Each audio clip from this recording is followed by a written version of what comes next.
Hello, this is Alana Leonardi. I'm running for the position of mayor in the city of Pocatello. I have a website, alanafrommayor.com, and a Facebook page, Alana for Mayor. Today I'm going to be talking about ordinances and permitting. Isn't that fun?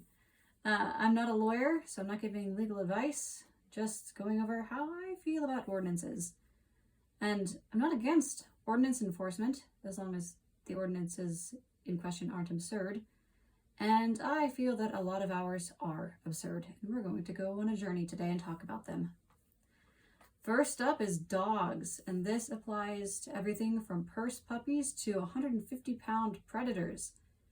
The ordinance number is 6.04.150. And the pertinent things on here are that owners must pay and file for a license each year, and they have to have the dog wear the license on its collar at all times. Now, let's talk about the 5-pound feathered omnivore, also known as a chicken. This is number 6.04.200, and there are a lot more requirements here. You have to provide proof of notice for the request of permit for every adult, I should say, within 100 feet of you, and at least 75% of residents must agree that you can have chickens. You have to have a proper holding facility, not within 30 feet of anyone else's residence, and it must be inspected. It's quite a difference between a chicken and a dog.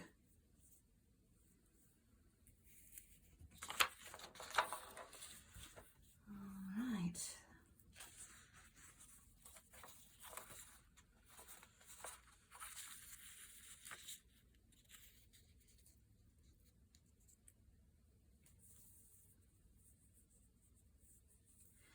This one's a favorite, where definitions can include everything. This is weapons, 9.32.010. And I'm just going to read part of the definition here. Any instrument used in the propulsion of shot. And then among other things, it says, by the action of compressed air or the power of springs. Here's an example of a spring-powered propulsion device here. Hey, look, it's a Nerf gun. But I think rail guns might be acceptable because the definitions didn't mention magnetism. All right, enough with the silly ones. We're gonna go to something more practical, but equally ludicrous here. We have,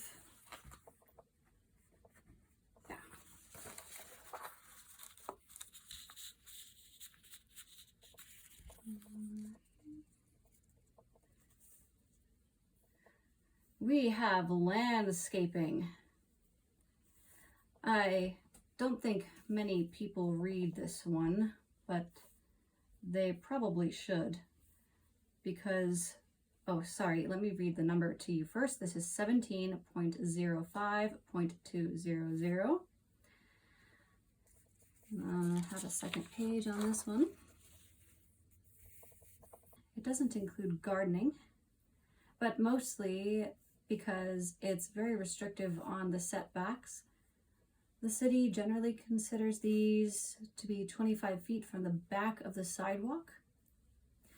The big ones on here, you can't park in this area, and you have to have a tree every 35 feet.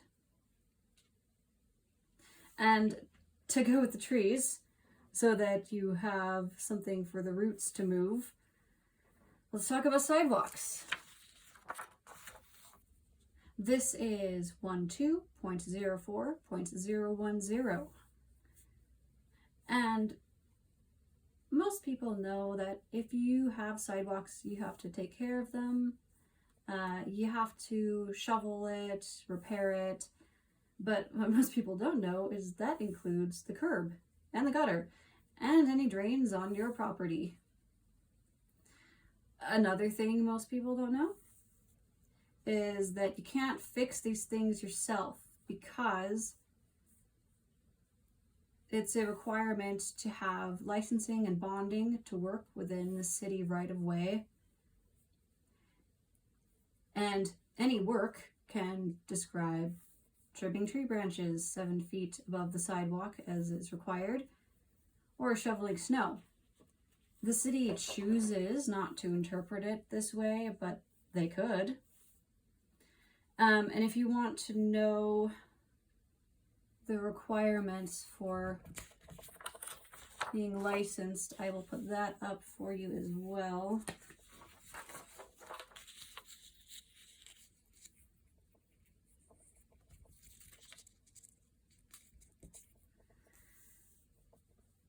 This is 15.03.010 for those requirements. One of the reasons I talked about silly ordinances is because they are directly related to permitting. You may not think about it much, but if we can fix the permitting process, it would dramatically lower construction costs, which is good for businesses and homeowners. The basics that drive construction costs are materials, equipment, labor, and probably something you don't think about, time and risk. Here is an example. This is Build Me a Home, Corner Lot Edition. In 1 year, let's say each job takes 3 months. I have 2 jobs and 2 windows. So knowing exactly when to begin is important because I have to have equipment and materials on site on time. I may have to take out a loan for materials or rent equipment, which can be expensive. Some equipment is $1,000 or more a day. You expect 2 months to get the permit, and we start work in the first window. You find out, oh, you need a variance.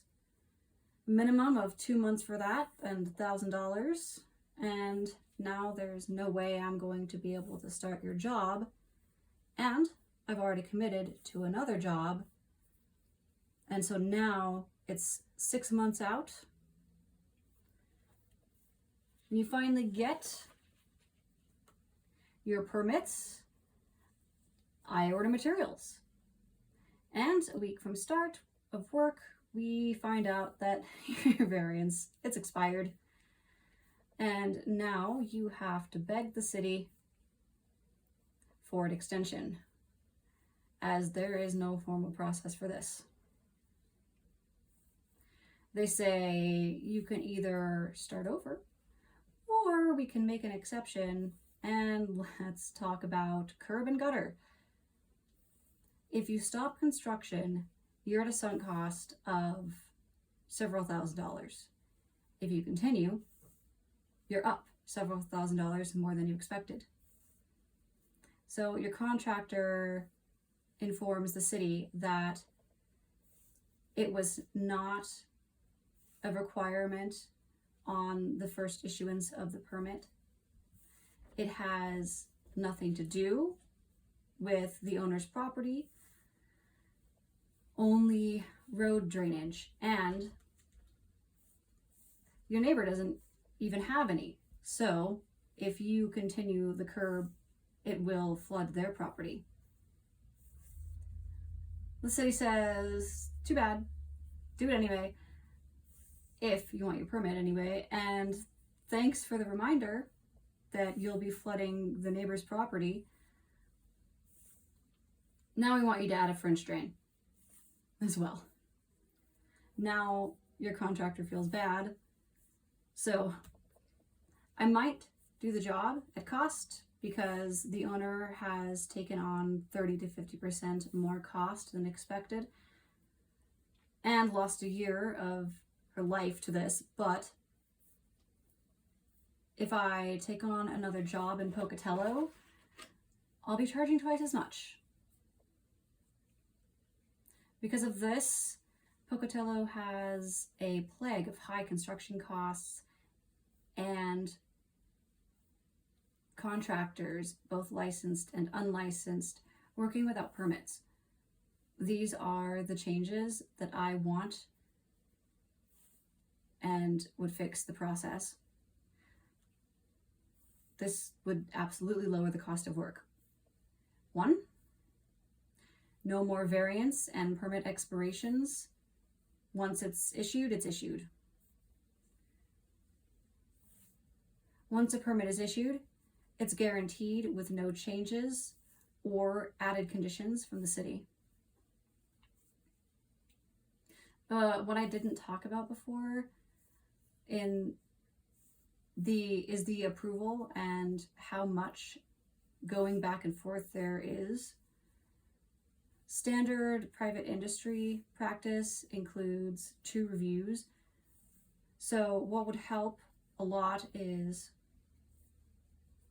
for the city to have 1 point of contact per project to guarantee all needed changes get made in no more than 2 reviews, and to help guide people through that process. These attitudes should be, we want you to build here because it makes our city better, and how do we get there together? And right now, it's, you didn't check the box, too bad, go figure it out. And absolutely no curb and gutter requirements except on approaches. If I am elected mayor, I will make these procedural changes within the first year of my term. My website, again, is alanaformayor.com. My Facebook page is Alana for Mayor.